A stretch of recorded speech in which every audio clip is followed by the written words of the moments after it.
একটা mini blog নিয়ে আজকে যাব শক্তিগড়। তো কীভাবে কি যাই, কি করি চলো দেখাবো। আজকে ছিল আমার ফার্স্ট টাইম স্কুটি নিয়ে নদী পেরানো নৌকাতে।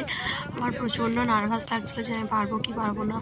খুব টেনশন লাগছিলো আমার যে আমি যদি পড়ে যাই, আমি যদি যেতে না পারি। যাই হোক, কোনো প্রবলেম হয়নি, আমি ভালোভাবেই চলে গিয়েছিলাম।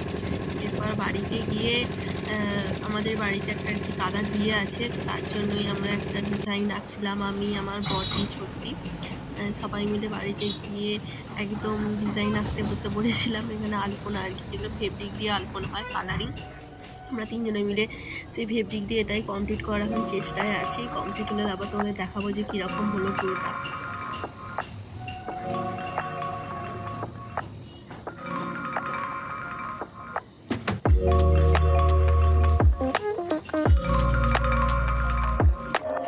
আজকের মিনি ব্লগ এখানেই শেষ করলাম, দেখা হবে নেক্সট ভিডিওতে।